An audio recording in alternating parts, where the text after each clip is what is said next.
600 plus হাতী মোৰ ছুপাৰভিশ্যনত মোৰ আণ্ডাৰত ট্ৰেইন হৈছে আৰু সঁচা সকলোৱে ইতিমধ্যে গম পাইছে গণৰাজ্য দিৱস উপলক্ষে যিসমূহ আচলতে অসামৰিক সন্মান ভাৰত চৰকাৰৰ তৰফৰ পৰা ইতিমধ্যে ঘোষণা কৰা হৈছে আৰু অসমৰ 3গৰাকী ব্যক্তিলৈ সন্মানীয় পদ্ম যি সন্মান সেই সন্মান আগবঢ়োৱা হৈছে আৰু তাৰ ভিতৰত অন্যতম এগৰাকী হ'ল পাৰ্বতী বৰুৱা আৰু পাৰ্বতী বৰুৱা বুলি ক'লে আপোনালোকে নিশ্চয়কৈ সকলোৱে গম পাইছে যে বিখ্যাত গৌৰীপুৰৰ সেই ৰজাঘৰৰ জীয়ৰী যি নেকি 14 বছৰ বয়সতে আচলতে হাতী ধৰি সকলোৰে দৃষ্টি আকৰ্ষণ কৰিবলৈ সক্ষম হৈছিল আৰু পৰৱৰ্তী পৰ্যায়ত তেওঁ কেনেধৰণে কাম কৰি আছে বা হাতী প্ৰশিক্ষণৰ পৰা আৰম্ভ কৰি হাতী চিকাৰৰ ক্ষেত্ৰত কি ধৰণৰ ভূমিকা গ্ৰহণ কৰি আছে সেই কথাটো নিশ্চয়কৈ সকলোৱে গম পাইছে আৰু সেইগৰাকী কুইন অফ দ্য এলিফেণ্টছ বুলি যি পৰিচিত তেওঁলৈ আগবঢ়োৱা হৈছে ভাৰত চৰকাৰৰ পদ্মশ্ৰী সন্মান আৰু বাইদেউৰ সৈতে আমি গুৱাহাটীস্থ তেওঁৰ বাসগৃহত আছোঁ আৰু মই প্ৰথমেই বাইদেউৰ ওচৰলৈ যাব বিচাৰিছোঁ প্ৰথম আপোনাক NKTV তৰফৰ পৰা আমি এই সন্মানৰ কাৰণে অভিনন্দন জ্ঞাপন কৰিছোঁ ধন্যবাদ সাধাৰণতে এনেকুৱা ধৰণৰ স্বীকৃতি বা প্ৰাপ্তিয়ে মনবোৰ ভৰাই তোলে আপোনাৰো নিশ্চয়কৈ কোনোবাখিনিত ভাল লাগিছে ভাৰত চৰকাৰৰ তৰফৰ পৰা তেওঁলোকৰ এই অসামৰিক সন্মানটো প্ৰদান কৰাৰ কাৰণে খুব ভাল লাগিছে খুব আনন্দ মানে মই খুব উৎফুল্লিত হৈছোঁ যে এটলিষ্ট এই সন্মানটো মানে মই যোগ্য বুলি মোক যে ভাবিছে তাৰ কাৰণে ভাৰত চৰকাৰক মই ধন্যবাদ দিছোঁ মই অসম চৰকাৰকো ধন্যবাদ দিছোঁ কাৰণ তেওঁলোকেও মানে চেষ্টা চলাইছে তেতিয়াহে ভাৰত চৰকাৰেতো মোক ভালকৈ নাজানে কিন্তু অসম চৰকাৰেতো জানে সেইকাৰণে তেওঁলোকৰ নিশ্চয় মানে অৰিহণা আছে এইটো পোৱাৰ কাৰণে এই সন্মানটো পোৱাৰ কাৰণে এতিয়াৰ পৰা নিশ্চয়কৈ আমি ভাবিব পাৰোঁ বাইদেউ দায়িত্ব আৰু বাঢ়িল দায়িত্বটো বাঢ়ি গ'ল দায়িত্ব আগতেও আছিল এতিয়াও আছে আগলৈও থাকিব মোৰ মৰালৈকে থাকিব আৰু তাৰ মাজতে মই দৰ্শকসকলক উল্লেখ কৰি ল'ব বিচাৰিছোঁ যে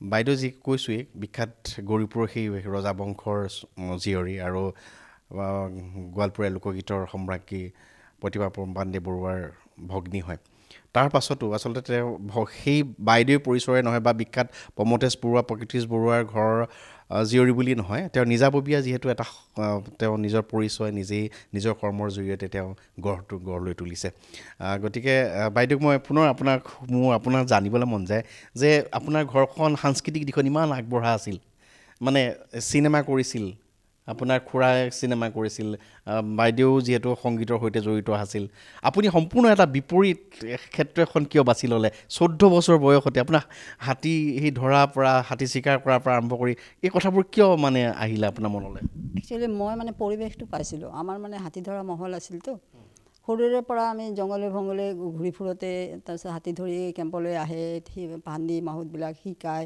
এইবিলাক চাওঁ তো মোৰ মানে এটা ভাৱ হ'ল যে এই বিদ্যাটো মই শিকিব পাৰিম নে নোৱাৰিম তাৰপিছত মই মানে বহুত চিন্তা কৰি চাই ঠানি ল'লোঁ আৰু যে মই এই বিদ্যাটো শিকিমেই যদিও এইটো মানে মেল ডমিনেটেড কাম আৰু মানে পুৰুষেই কৰে জেনেৰেলি মই বোলো মই পাৰিম নে নোৱাৰিম মোৰ দেউতা মোৰ গুৰু প্ৰকৃতিশ চন্দ্ৰ বৰুৱা তো মই আমি বাবা বুলি কওঁ দেই গোৱালপৰীয়া ভাষাত বাবাক ক'লোঁ যে মই এইটো বিদ্যা শিকিব বিচাৰোঁ পাৰিম নে নোৱাৰিম কয় কি মনত ইচ্ছা থাকিলে পাৰিবি কিয় নোৱাৰিবি কয় কি নাই মানে অসুবিধা থাকিব পাৰে কয় কি নাই কোনো অসুবিধা নাই মনত যদি একবাৰ ভাবি লৈছে শিকিবি বুলি তেনেহ'লে একদম মানে দৃঢ়চিত্ত কৰি ল যে তই শিকিবি আৰু কিন্তু শিকিলে একদম গুৰিৰ পৰা শিকিব লাগিব মাহুতবিলাকে যিবিলাক কাম কৰে সেইবিলাক কাম একদম হাতে কলমে কৰিব কিতাপ পঢ়ি এইটো বিদ্যা শিকা নাযায় আৰু প্ৰেক্টিকেলি ফিল্ডত যাবই লাগিব ফিল্ডত থাকিব লাগিব মানে জীৱটোক লগত ৰাখিব লাগিব তাৰ কাৰণে ৰচি বটাব লাগিল তাৰ কাৰণে মানে গা ধুৱাব লাগিল তাক খোৱাব লাগিল তাক অন্তৰেৰে ভাল পাব লাগিব আচল কথা হ'ল এইটো প্ৰেমটো আচল কথা অন্তৰৰ পৰা সেইটো লাগিব তেতিয়াহে পাৰিবি নহ'লে কিন্তু নোৱাৰা মই বোলো তেনেহ'লে মই কৰিম বাবাই পাৰ্মিশ্যন দিলে আৰু শিক বাবাৰ আণ্ডাৰ মানে তেওঁৰ গাইডেঞ্চতে মই এইবিলাক শিকিছোঁ তাৰপিছত খালি মানে হাতী বশ কৰা সেইটো নহয় সিহঁতৰ হাৰ্বেল মেডিচিনবিলাক শিকাইছে সেইবিলাক শিকিছোঁ কিন্তু হাতে কলমে শিকিছোঁ আৰু জংঘলৰ পৰা বস্তু আনি সিহঁতক কেনেকৈ এইটো বেমাৰ হ'লে কি খুৱাব লাগে সেইটো বেমাৰ হ'লে কি খুৱাব লাগে এইবিলাকো শিকিছোঁ আৰু তাৰ পাছত হাতী বশ কৰা কথাটো আহিছে তাৰপিছতহে হাতী বশ কৰা নাই সেইবিলাকতো লগে লগে শিকি গৈছোঁ আৰু হাতী বশ কৰাটো চাই আছোঁ তাৰপিছত আস্তে আস্তে হৈ গ'ল আৰু মানে তেনেকৈ আগুৱাই গ'লোঁ আৰু মানে হেৰি কৰা নাই আৰু পিছুৱাই অহা নাই। এতিয়ালৈকে কিমানমান হাতী তেনেকৈ আপুনি ধৰক বস কৰিছে, ঘৰচীয়া কৰিছে বা তেনেকুৱা ক্ষেত্ৰত?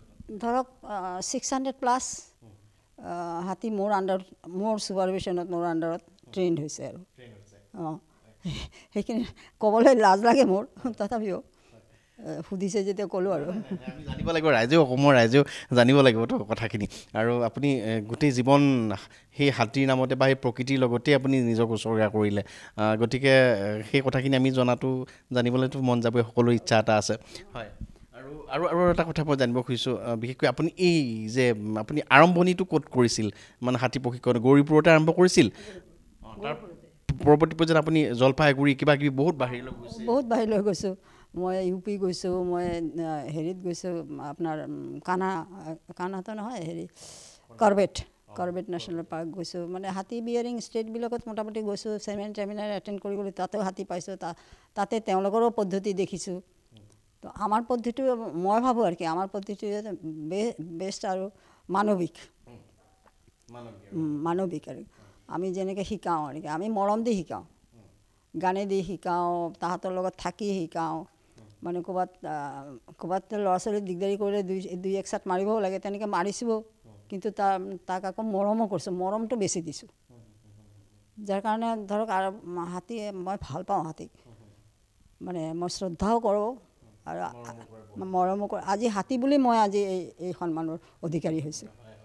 তাৰ মাজতে আপুনি এইখিনি হাতী, বনৰীয়া হাতী যিহেতু বস কৰিব লাগে, প্ৰশিক্ষণ দিব লাগে, গোটেইখিনি কৰোঁতে কেতিয়াবা খুব বেছি বিপদজনক কিবা পৰিস্থিতিৰ মুখামুখি হৈছে? মানে ভগৱানৰ ইচ্ছাত, গুৰুৰ আশীৰ্বাদত তেনেকুৱা পৰিস্থিতি মই পৰা নাই। এইকাৰণে পৰা নাই, এইটো কাম কৰিব গ'লে না হাঁহটো সাহ লাগে, বিৰাট সাহ লাগে আৰু প্ৰেজেঞ্চ অফ মাইণ্ড লাগে। সেই প্ৰেজেঞ্চ অফ মাইণ্ডত আপুনি মানে ফ্ৰেকশ্যন অফ মিনিট আপুনি ডিচিশ্যনটো ল'ব লাগিব। মিনিট বুলি নকওঁ, ফ্ৰেকশ্যন অফ ছেকেণ্ড ল'ব লাগিব, তেতিয়াহ'লে আপোনাৰ বিপদ নঘটে আৰু অ'ভাৰ কনফিডেঞ্চ হ'ব নাপায়। অ'ভাৰ কনফিডেঞ্চ হ'লে বিপদ ঘটাৰ পচিবিলিটিছ থাকে। আপোনাৰ ক্ষেত্ৰত কোনো ধৰণৰ এনেকুৱা ধৰণৰ আজিলৈকে হোৱা নাই, তেনেকৈ নহ'ল। মই দেখিছোঁ বেলেগৰ হৈছে, মোৰ মুখৰ আগতে হৈছে, কিন্তু মোৰ ক্ষেত্ৰত সেইটো হোৱা নাই আৰু কি, সেইটো আৰু ঈশ্বৰৰ আশীৰ্বাদ আৰু। এতিয়াও আপুনি সেই কামতে নিয়োজিত হৈ আছে? না, মই এতিয়া হাতী ধৰা বন্ধ, কিন্তু হাতী ধৰক ঘৰচীয়া যিবিলাক পোৱালি আছে সেইবিলাক শিকাব লাগেতো, সেইবিলাকতো ট্ৰেইনিংটো দিব লাগে, স্কুলৰ পাৰ্টটো দিব লাগে আৰু কমাণ্ডবিলাক সেইবিলাকৰ কামতে জড়িত হৈ আছোঁ। আসাম চৰকাৰৰ লগতো আছোঁ, বেলেগ চৰকাৰৰ লগতো আছোঁ। তেওঁলোকে মাতে আৰু মোক মৰম কৰি, আৰু মই যাওঁ আৰু যাই পেলাই চেষ্টা কৰোঁ যাতে হাতীৰ আৰু হাতীৰ মাউতবিলাকৰ যাতে ৱেলফেয়াৰ হয় আৰু। হাতী ভালে থাকিলে মাউতো ভাল থাকিব, মাউত ভাল থাকিলে হাতীও ভাল থাকিব। তাকে তাৰপিছত মই তাৰ মাজতে আপোনাক সুধিব বিচাৰিছোঁ, এই প্ৰকৃতিৰ লগত, হাতীৰ লগত ব্যস্ত হৈ থাকোঁতেই আপোনাৰ সংসাৰলৈ মানে মন নগ'ল নেকি? এতিয়াও নাযায়, মানে তেতিয়াও নগৈছিল। মানে মোক ক'লোঁ ন, মই স্কুল কৰি আহি ইয়াতে হেণ্ডি গাৰ্লছ কলেজত মই মানে গ্ৰেজুৱেশ্যনটো লৈছোঁ। তাৰপিছত মই ইউনিভাৰ্চিটিতো মানে এবছৰ মাথা মাৰিছোঁ, কিন্তু মনটো ইয়াতে নাথাকিল। হ'ব আৰু জংঘলত জংঘলৰ যিটো মানে জংঘল যেতিয়া মাতে নহয়, তেতিয়া আৰু একো হেৰি নাহে। নাই, সেইটো যি কষ্ট খুব। গছৰ তলতো আছোঁ, কিন্তু বৰষুণত তিতি মানে ভাত খাব পৰা নাই, বহুত এইবিলাক কষ্ট কৰিছোঁ, কৰিবই লাগিব। মাতবিলাকে পৰেও সেইটো কষ্ট, মানে ৰ'দ নাই, বৰষুণ নাই, এইবিলাকত কৰিব লাগে। কিন্তু মানে যিহেতু ভাল পাওঁ না, সেইবিলাক কষ্ট বুলি ভাৱ নহয় আৰু, কষ্ট বুলি ভাৱ নহয়। কিমান দিনলৈকে এইবোৰ কাম কৰি যাম বুলি ভাবিছে আপুনি? মৰালৈকে কৰি যাম, যিমান দিন পাৰোঁ আৰু কি। মানে মই ভগৱানৰ ওচৰত প্ৰাৰ্থনা কৰোঁ যে জীৱনৰ শেষ দিনলৈকে যাতে মই হাতীৰ সেৱা কৰি যাব পাৰোঁ। খুব ডাঙৰ এটা কথা, আপুনি সেই সুস্বাস্থ্য অধিকাৰী হৈ থাকক আৰু সেই কামসমূহ আপুনি কৰি যাওক, আমি তাকে আশা কৰোঁ। কিন্তু তাৰ মাজতে মই এটা কথা আপোনাৰ পৰা মোৰ জানিবলৈ মন গৈছে, শেহতীয়াভাৱে আমি যদি চাওঁ, অসমৰ বেলিকা সাংঘাতিক ধৰণৰ হাতী আৰু মানুহৰ সংঘাত এইটো খুব বেছি বাঢ়িবলৈ আৰম্ভ কৰিছে। মানে ক'ৰবাত নহয় ক'ৰবাত আপুনি প্ৰত্যেক দিনা এটা বাতৰি পাবই। গতিকে এই ক্ষেত্ৰত কিয় বাঢ়িছে বুলি ভাবে, বা বঢ়া এই বস্তুটো মানে এই সমাধানৰ কিবা ৰাস্তা আছেনে নাই? সমাধান কৰিবলৈ মানে লং টাৰ্ম, শ্বৰ্ট টাৰ্ম হেৰি কৰি লাভ নাই। আৰু হাতীৰ মানে ধৰক ডিপ্ৰেডেশ্যন আগতো আছিল, এতিয়া হৈছে, এতিয়া অলপ বেছি হৈছে। কাৰণ যিবিলাক হাতীৰ বিচৰণ ভূমি আছিল সেইবিলাক আমি নষ্ট কৰিছোঁ, আমি মানুহে নষ্ট কৰিছোঁ। য'ত মানে জংঘল আছিল তাত মানুহে মানুহ হৈ গ'ল। তেতিয়া তেওঁলোকৰ সেইটো তেওঁলোকৰে বাসস্থান আছিল, তেওঁলোকৰ বাসস্থানটো আমি ধ্বংস কৰিছোঁ, আমি মানুহে ধ্বংস কৰিছোঁ। তাৰ কাৰণে আমি দায়ী। আৰু হাতী যেতিয়া ওলাই নহয় তাক ছেফ পেছেজ যদি আপুনি দিয়ে ইমান বেছি ক্ষতি নহয়, ইমান বেছি ক্ষতি নহয়। আৰু ধৰক আৰু ইৰিটেট কৰিব নাপায়, ইৰিটেট কৰিব হাতী আমাৰতো বেছিভাগ ইৰিটেট কৰা দেখিবলৈ পোৱা যায় ন। আপুনি বাগানে চাগানে মই টিভিত দেখা পাওঁতে কেতিয়াবা বাগানে চাগানে হাতী ওলালে মানে চাৰিওপাৰৰ পৰা ঘেৰি থয়। এতিয়া কোনফালেদি হাতীটো ওলাই যাব আৰু তাক দলি মানে যথেষ্ট ডিষ্টাৰ্ব কৰে। আৰু নহ'লে ইমান বেছি হেৰি হ'ব নালাগে। আৰু মানুহৰ হাতী যেতিয়া আহে আগৰ দিনত যেনেকৈ মানুহে মানে ধৰক গধূলি হ'ল গাঁওবিলাকত য'ত এই ঘটনাবিলাক হয়, গধূলি হ'ল ভাত চাত খাই তেওঁলোকে মানে নিজৰ ঘৰাঘৰি হৈ যায়। এতিয়া সেইটো নহয়, এতিয়া বহুত ৰাতিলৈকে মানুহ ঘূৰি ফুৰি থাকে। এতিয়া হাতীও কালা ৰাতিও কালা। এইটো আপুনি দেখা নাপালে হঠাৎ আগত আহি গ'লে নে হাতীও ভাবে এইটো কি জন্তু, ইও নাৰ্ভাছ হৈ যায়। নাৰ্ভাছ হৈ যিটো সি আত্মৰক্ষাৰ কাৰণে যিটো কৰে না সেইটো আমাৰ মৃত্যুৰ কাৰণ। মই জানো এই অঞ্চলত হাতী আছে, মই মানে আন্ধাৰ থাকোঁতে মই খোজকাঢ়িব যাব নালাগে নহয়। আগতো যেনেকৈ ধৰক এতিয়াতো বহুত ভাল হৈছে যে ঘৰে ধৰক আপোনাৰ টয়লেটবিলাক হৈ গৈছে।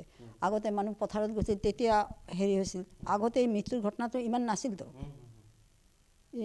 মানে মানুহ মৃত্যুৰ ঘটনাটো ইমান নাছিল। আৰু হাতী এটা ছিজনত আহে, বাই নেচাৰ মাইগ্ৰেটৰী হাতী ছিজনত আহে, ধান খাই গুচি যায়, কাৰণ তাৰ বাসস্থানটো আছিল। ধান খোৱাটো মানে টিটবিটছৰ দৰে আহে আৰু সেই সময়ত ধান হয় আৰু ইমান ক্ষয় ক্ষতিও হোৱা নাছিল। মানুহ মৰাও কম আছিল, হাতীও মৰা কম আছিল। এতিয়া চাওক এতিয়া ৰেল লাইনটো গ'ল, ৰেলে খুন্দালে হাতী, খুন্দাই পেলাই মৰিল। ৰেল লাইনটো কাৰ কাৰণে লাগিল? আমাৰ কাৰণে লাগিল। এতিয়া ৰাস্তাটো কাৰ কাৰণে লাগিল? আমাৰ কাৰণে লাগিল।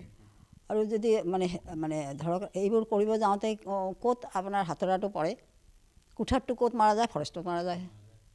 ফৰেষ্টত মাৰিলেতো তাহাঁতৰ বাসস্থানটো নষ্ট হয়। আৰু অহা যোৱাত ৰাস্তাৰ মাজত কৰিডৰৰ মাজত এইবিলাক আহি যায়। আহি গ'লে তেতিয়া মানে ধৰক ৰেলৰতো চকু নাই, সেইটো আপুনি ৰেল লাইনত বহাই দিলে ইঞ্জিনখন ডবাতে গৈ থাকিব। মানে গাড়ী চলালে যেনেকৈ মানুহ চাই মেলি যায়, কিন্তু ৰেলৰতো চকু নাই। সেইকাৰণে এই ছিগনেলতেহে হেৰি কৰে, সেইকাৰণে সিহঁতে দেখা নাপায়। কেতিয়াবা হাতী পাৰ হৈ যাওঁতে ইমান স্পীডত গ'ল, হাতীক ধাক্কা মাৰি গুচি গ'ল। আৰু এটা যোৱা মানে এটা ধৰক এটা দল, এটা হাৰ্ড পাৰ হৈ আছে হাতীৰ, তাতে সৰু ডাঙৰ চব থাকে না। আৰু যিহেতু হাতী ছ'চিয়েল এনিমেল, সিহঁতে বাচ্চা কাচ্চাবিলাকক খুব এটা এৰি নাযায়। সিহঁতে মানে পোৱালিবিলাকক একদম খুব মৰম কৰে। এনেও মানুহৰ পোৱালিকো কিন্তু হাতীয়ে জংলী হাতী হ'লেও অনিষ্ট নকৰে।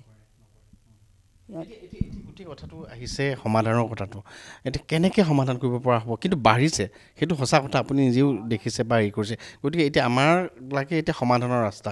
গতিকে সমাধানটো কেনেকৈ কৰিব পৰা হ'ব আপোনাৰ দৃষ্টিৰে কি, আপুনি কি কেনেকৈ? ধৰক সমাধানটো মানে কি, যিবিলাক এৰিয়াত খুব বেছি ডিপ্ৰেডেশ্যন আছে, কনফ্লিক্টটো খুব বেছি, তাতে আমি ধৰক স্কোৱাড গঠন কৰিব লাগিব। পাৰপাছলি খালি সেইটো কামতে ডিপাৰ্টমেণ্টে সেইটো কৰিলে ভাল হয় আৰু মোৰ মতে। কৰি পেলাই সেইটো এটা হেৰি কৰি জেগাই স্কোৱাডবিলাক মানে যেতিয়া হাতী ওলাব মানুহ পাব্লিকক বুজাব লাগিব যে আমাক খবৰটো দিব হাতী ওলাইছে, হৈছে কিমান হাতী ওলাইছে, আপোনালোকে যদি হেৰি কৰে তেতিয়া আমি যাব লাগিব। আৰু আমি যাই পেলাই আৰু একটা প্লেন মাফিক হাতীবিলাকক তাৰ পৰা গুচাব লাগিব। আৰু ট্ৰেইনিঙৰ খুব দৰকাৰ আছে। ট্ৰেইনিঙৰ মানে যিবিলাক মানুহ এইবিলাক কামত নিয়োজিত হ'ব তেওঁলোকৰ ট্ৰেইনিং হোৱাটো খুব দৰকাৰ। আৰু ধৰক এই চাহ বাগানবিলাক যে আছে, আমি ইচ্ছা কৰিলে তেওঁলোকৰ লগত বহি পেলাই কথা পাতি পেলাই তাতে ইনষ্টেণ্ট আমি তাতে ইহঁতৰ বাগানীয়া মানুহক দিয়ে আমি ইনিচিয়েল হেৰিটো ভেটা দিব পাৰোঁ আৰু কি। তাৰপিছত আমাৰ ডিপাৰ্টমেণ্ট আহিল, তাৰপিছত যি কৰিব আৰু ট্ৰেইনিংটো খুব দৰকাৰ। যিবিলাক এইবিলাক হেৰিত কৰে, এইটো মই বেংগলত কৰি দিছিলোঁ, সিহঁতে একদম ৰিলিজিয়াছলি সিহঁতে সেইটো পালন কৰে, এতিয়ালৈকে কৰে। সিহঁতক মই এনেকৈ হেৰি দিছিলোঁ, সিহঁতে কৰে আৰু সেইটো কাম।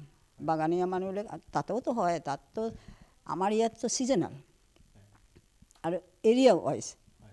আৰু নৰ্থ বেংগলততো আপুনি 365 ডেজ আপুনি হাতীৰ ডেপুটেশ্যন আছে মানে 365 দিন। এনেকুৱা হাতী আৰু মানুহৰ সংঘাতটো কেৱল আপুনি যিহেতু আপুনি গোটেই ভাৰতবৰ্ষ বা বাহিৰতো গৈছে, কেৱল অসমতে বেছি দেখিবলৈ পায় নে আৰু বেলেগতো আছে? নাই নাই, বেলেগতো আছে, বেলেগতো আছে। ধৰক ইউ পি ইমান কম মানে এলিফেণ্ট ডেপুটেশ্যন কম, কিন্তু টাইগাৰ ডেপুটেশ্যন আছে। আমাৰ ইয়াত হাতী বেছি আছে আৰু জংঘল কমি যোৱাৰ কাৰণে মেইন কথা হ'ল জংঘল কমি যোৱা আৰু ডিষ্টাৰ্বেঞ্চ আৰু ইৰিটেশ্যন।